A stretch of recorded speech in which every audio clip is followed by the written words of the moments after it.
캐피타운 영어교육 성공 7원칙 2014년 6월 11일 조선일보 인터넷판에 목동 영어학원 5곳 파란만장 술래기라는 기사가 실렸습니다. 이 기사는 조선일보 박모 기자가 미국 체류 2년 후 2009년 7세인 딸과 함께 귀국하여 5년 동안 이런저런 영어학원을 전전하게 된 과정을 상세히 묘사하고 있습니다. 귀국 당시 영어를 잘하던 딸아이가 과도한 숙제와 무리한 단어 암기에 시달리면서 영어에 힘들어하고 지쳐가는 과정을 겪은 기자는 기사 말미에서 영어 공부에는 정답도 없고 왕도도 없다. 지치지 않고 재미있게 영어와 친구가 되는 법을 찾는 길 밖에는 이라고 결론을 내리고 있습니다.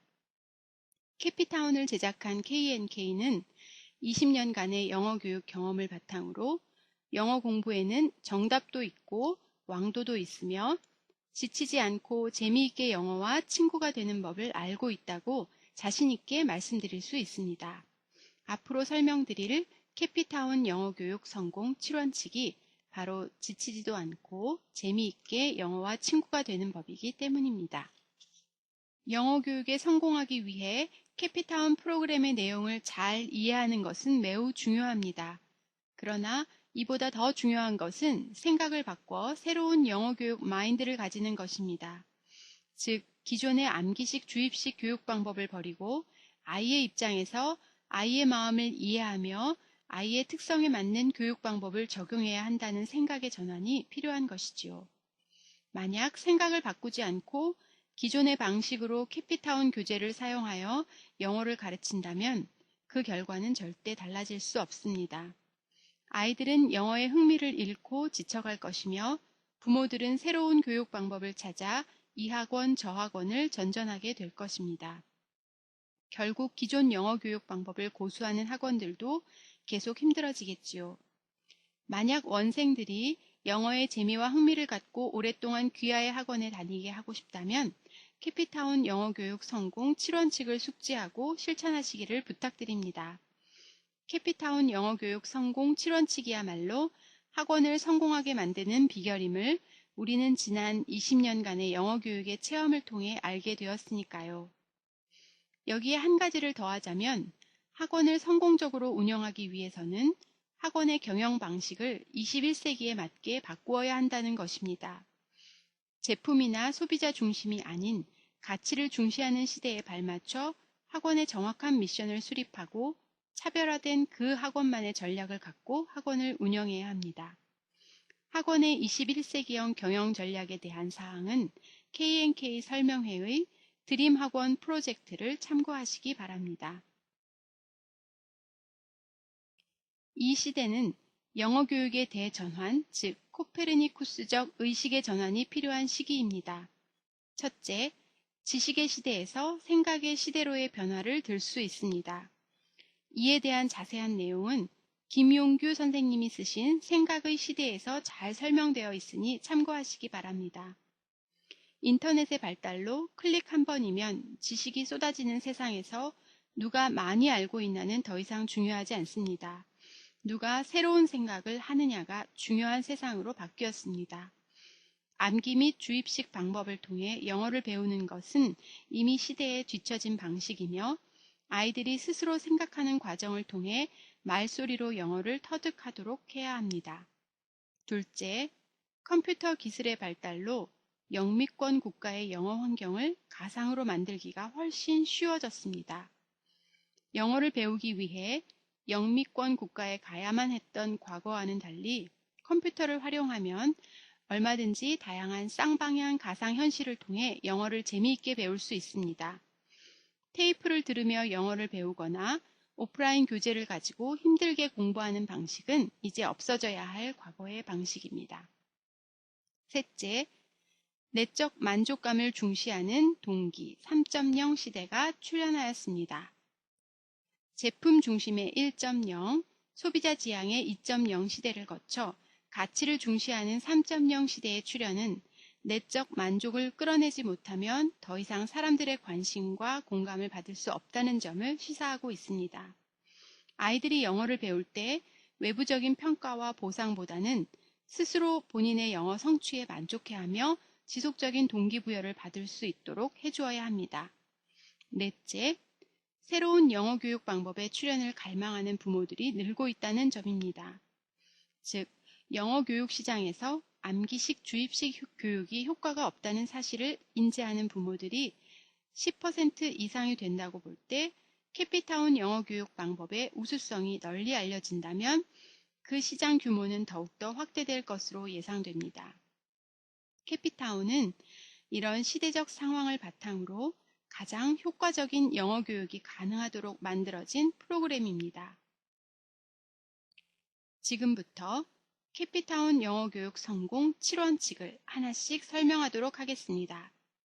첫 번째, 아이의 행복이 교육 목표 및 모든 의사결정의 기준입니다. 기존의 암기식 주입식 영어 교육은 아이들을 지치고 힘들게 하고 실패했던 기성세대의 전철을 되풀이하게 하고 있습니다. 이는 아이들이 재미와 호기심을 갖고 스스로 습득할 수 있다는 가장 중요한 사실을 간과한 교육의 결과입니다.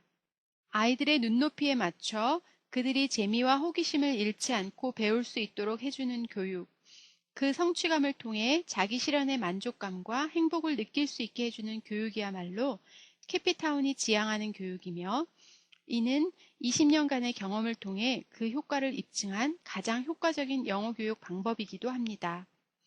성과에 목표를 두지 않고 아이의 행복에 초점을 맞추면 오히려 성과는 덤으로 따라오는 값진 경험을 하시게 될 것입니다.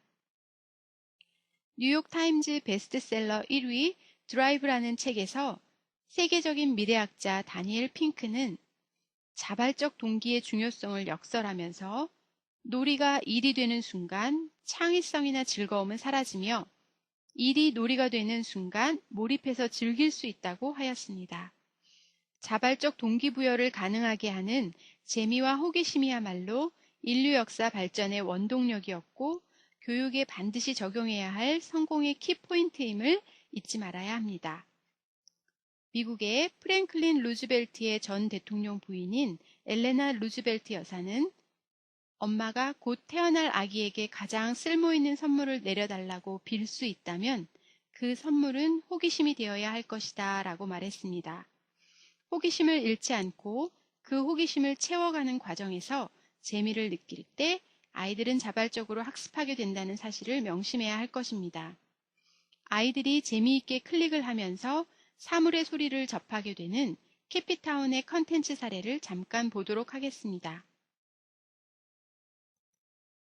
Toilet, sink, faucet, towel,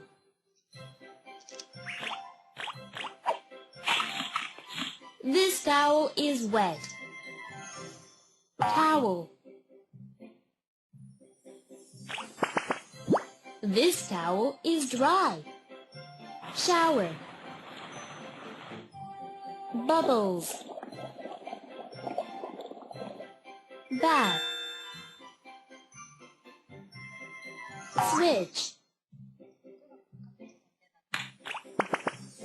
off. You turned the switch off. The room is dark.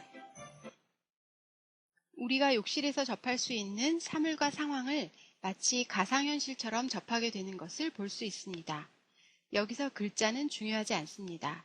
그림을 보고 호기심을 느껴 클릭하면 사물이 재미있게 바뀌면서 음성을 들려줍니다. 클릭은 물론 아이 마음대로 할 수 있습니다. 버블 터지는 소리가 마음에 들면 버블을 계속 클릭할 수 있고, 변기 물 내려가는 소리가 재미있으면 변기만 클릭하면서 놀 수도 있습니다. 이런 놀이 과정 속에 아이는 자연스럽게 어휘의 소리를 여러 차례 듣게 되고 그림과 그 소리를 연결하여 단어를 습득하게 되는 것입니다. 이것이 바로 아이 중심에서 아이들이 재미와 호기심을 느끼는 것에 초점을 맞춰 자연스럽게 영어를 배울 수 있도록 만든 캐피타운의 학습 방법입니다. 영어를 억지로 가르칠수록 그 부담감 때문에 흥미가 줄어들고 영어를 싫어하게 되지만 재미로 익히도록 하면 영어와 놀면서 자연스럽게 영어를 깨치게 되어 성공하는 영어를 이룰 수 있습니다. 두 번째는 아이를 무한한 능력을 가진 자율적 주체적 존재로 보는 점입니다. 아이들은 수동적인 존재가 아니라 앞서 언급한 햄릿의 대사에서와 같이 환경을 조성하고 자율권을 주면 생각을 통해 스스로 지식을 깨닫고 이를 흡수할 수 있는 놀라운 능력을 지닌 자율적 주체적 존재라는 것입니다. 이 사실을 의심하지 마십시오. 우리 아이들은 한국말도 스스로 깨우쳤습니다. 부모는 아이들이 말귀를 알아듣고 자신의 생각을 말로 표현하기까지 한국말을 왜 못하냐고 다그치지 않습니다. 영어도 그렇게 배워야 합니다. 아이들을 믿으시기 바랍니다. 세 번째는 영어 교육 방법론에 대한 것으로 말소리로부터 영어를 시작해야 한다는 점입니다. 대한민국의 많은 기성세대들은 영어 실패 경험을 갖고 있습니다. 10년이 넘게 열심히 공부했지만 막상 원어민을 만나면 영어를 알아듣기도 힘들고 말하기도 힘듭니다. 왜 그럴까요? 영어를 언어가 아닌 과목으로 공부했기 때문입니다.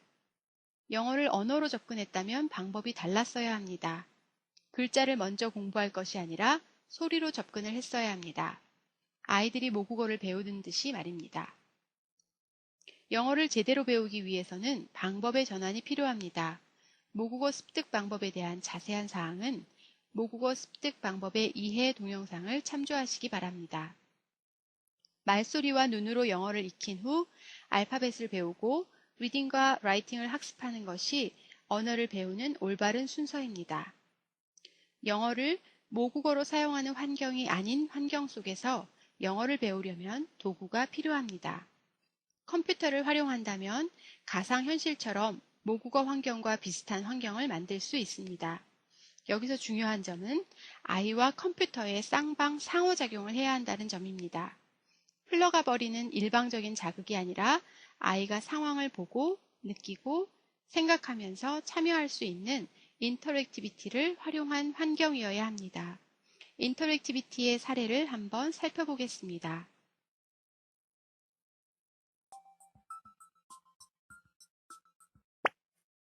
The ball is in the crate. The ball is behind the crate. The ball is in front of the crate. The ball is under the crate. The ball is next to the crate. 이 화면은 위치를 표현하는 전치사의 활용을 보여주고 있습니다. 아이는 자유의지를 갖고 재미있는 화면 구성을 보면서 이것저것 클릭해보게 됩니다. 이때 아이가 공이 들어있는 박스를 클릭하게 되면 박스와 공의 위치에 따라 그에 적합한 전치사의 표현을 알려줍니다. 같은 그림을 여러 번 클릭하면 여러 가지의 표현을 볼 수 있습니다. 공의 위치 변화를 보면서 이것이 재미있으면 여러 번 클릭할 것이고 그렇지 않을 수도 있습니다. 아이의 마음이니까요. 그리고 반드시 이곳에서 그 전치사를 완벽하게 알지 않아도 됩니다. 다른 장소에서 또 다른 방법으로 그 전치사들을 접할 수 있으니까요. 이렇게 아이의 의지로 가상현실에 직접 참여하면서 익힌 어휘는 장기 기억장치에 저장되어 그와 비슷한 상황이 전개되었을 때 즉각적으로 연상하거나 말할 수 있게 됩니다. 네 번째는 충분한 영어 환경에 대한 것입니다. 수영장에 물을 발목만큼 채워놓고 마음껏 수영을 하라고 한다고 생각해 보세요. 아마 수영은커녕 물장구 치기도 힘들 것입니다. 모국어와 같이 영어를 배우기 원하면 충분한 영어 환경을 제공해 주어야 합니다. 다양한 환경을 제공하지 않고 한정된 환경으로 반복을 요구할 경우 아이는 쉽게 실증을 낼 수 있습니다. 캐피타운, 영어책, 애니메이션, 영화, 미드 등 영어로 된 도구들을 충분히 활용하여 아이가 영어에 대해 친근하고 편안해할 수 있는 환경을 만들어주는 것도 중요합니다. 이때 환경들은 아이의 취향에 맞춰 아이가 좋아하는 것으로 제공하는 것이 가장 효과적입니다. 다섯 번째는 영어를 배우는데 오랜 시간이 걸린다는 것을 인정하는 것입니다. 한국어를 문자로 배우는데 얼마의 시간이 걸렸는지 한번 생각해 보시기 바랍니다. 음성으로 알고 있다고 해도 그것을 문자와 연결하는 데는 상당히 오랜 시간이 걸립니다. 듣기와 말하기가 어느 정도 되고 난 후 학교에 갈 때쯤 글자를 배웁니다. 영어의 경우도 마찬가지입니다. 말소리를 이해하지 못하고 파닉스만 배워 문장을 읽는다고 해도 문장의 뜻을 이해하지 못한다면 큰 의미가 없습니다. 더군다나 영어는 여러 다른 언어들이 모여져서 만들어졌기 때문에 파닉스를 알아도 읽을 수 없는 단어들도 많습니다. 영어는 공부해야 하는 과목이 아니라 언어이며 언어를 배우는 데는 기본적으로 시간이 많이 걸린다는 사실을 인정해야 합니다. 한국에서의 영어 투입 시간에 대해 구체적으로 한번 살펴볼까요? 갓난아이가 태어나 말문이 트이기까지는 대략 2년의 시간이 걸립니다. 하루 15시간 한국어 환경에 노출된다고 생각했을 때 만여 시간이 걸린다고 할 수 있습니다. 그런데 만약 한국 학생이 중1부터 대학교 4학년까지 10년간 하루 1시간씩 영어를 공부한다고 생각해보면 총 3,650시간, 리스닝이 20%라고 할 때 730시간, 즉 영어에 49일 정도를 투자한 것이라고 볼 수 있습니다. 또 영어 유치원을 다닌 시간을 비교해보자면 40분 수업을 6클래스를 한다면 총 2080시간을 투자한다고 볼 수 있는데 어린아이들의 집중도를 10%로 보았을 경우 208시간, 20%라고 보았을 경우는 416시간, 즉 14일과 28일을 투자한 것이라고 볼 수 있습니다. 아무리 보아도 생각보다 많은 시간이 아닙니다. 아이들이 재미있게 집중할 수 있는 시간을 충분히 제공하고 기다려 주어야 모국어와 같이 편안하게 말을 알아듣고 말문도 트이는 것입니다. 두세 달에 파닉스를 완성하고 영어를 끝낸다고 광고하는 일은 있을 수 없는 과장 광고이자 허위 사실이라는 점을 명심해야 할 것입니다. 캐피타운을 통해 소리 언어로부터 영어를 이해하기 시작하면 어휘의 이해도가 점차 확장되면서 영어에 대한 귀가 열리기 시작할 것입니다. 여섯 번째는 처음의 선생님은 가르치는 역할보다는 코치의 역할을 수행하여야 한다는 것입니다. 시작 단계에서 아이들은 스스로 영어를 배우기 때문에 선생님들은 가르치려고 하지 않아도 되고 오히려 아이들이 잘할 수 있도록 칭찬과 격려를 아끼지 않는 것이 가장 효과적입니다. 아기들이 말을 배울 때 한마디만 알아듣거나 말을 해도 기뻐하고 칭찬했던 것처럼 말입니다. 습득 과정을 지나 학습으로 진입했을 때가 되면 가르치는 선생님의 역할도 시작될 것입니다. 마지막 7번째 원칙은 기본기가 갖춰질 때까지 테스트를 보류한다는 것입니다. 영어의 기본기가 없는 상황에서 잦은 테스트는 아이들을 지치고 힘들게 만들어 영어에 대한 좌절감만 안겨줄 뿐입니다. 테스트가 과연 아이를 위한 것인지 부모들을 위한 것인지 신중하게 생각해 보아야 할 것입니다. 적어도 습득 과정까지는 테스트를 하지 말고 기다려 주었다가 귀가 열리고 학습할 수 있는 단계가 되면 테스트를 조금씩 활용해도 괜찮습니다. 이제 캐피타운 영어교육 성공의 7원칙을 다시 요약해 보겠습니다. 첫째, 아이의 행복이 교육의 목표 및 모든 의사결정의 기준이 되어야 합니다. 둘째, 아이는 무한한 능력을 가진 자율적, 주체적 존재입니다. 셋째, 말소리로부터 영어 교육 시작을 해야 합니다. 넷째, 충분한 영어 환경을 제공해 주어야 합니다. 다섯째, 영어를 배우기 위해서 오랜 시간이 소요됨을 인정해야 합니다. 여섯째, 초기 선생님의 역할은 가르치는 역할이 아닌 코치의 역할부터 시작해야 합니다. 일곱째, 기본기가 갖춰질 때까지 테스트를 하지 않아야 합니다.